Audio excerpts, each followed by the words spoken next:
Saudi अरब जद्दा के मारूफ business women शगुफ्ता मनाफ ने जद्दा के मुकामी होटल में बिजनेस नेटवर्किंग सोशल इवेंट के नाम से एक तकरीब का इनेकाद किया।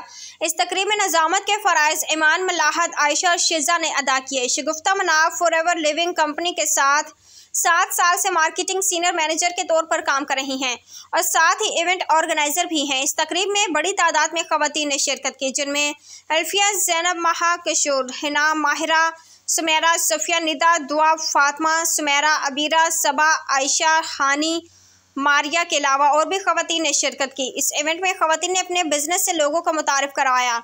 शगुफ्ता मनाफ ने मीडिया से गुफ्तगू करते हुए कहा कि मैं हर साल ख़वातीन के लिए यह इवेंट ऑर्गेनाइज करती हूँ। मैं सिर्फ सऊदीया में ही नहीं बल्कि पाकिस्तान में भी करती हूँ और उनको एक ऐसे प्लेटफॉर्म देती हूँ जहाँ वो अपने बिजनेस के बारे में लोगों को बता सकें और मैं इंशाल्लाह ऐसे और भी इवेंट करूँगी। लाइव पेंटिंग भी की गई और मुख्तलिफ रवायती खेल भी खेले गए। शगुफ्ता मनाफ ने आए हुए मेहमानों का शुक्रिया अदा किया और उनको तोहफ़े भी दिए गए और आखिर में मेहमानों की पुरतकल्लुफ़ खाने से तवाज़ुह भी की गई। तकरीब का इख्तिताम पाकिस्तान और सऊदीया की सलामती की दुआ की गई।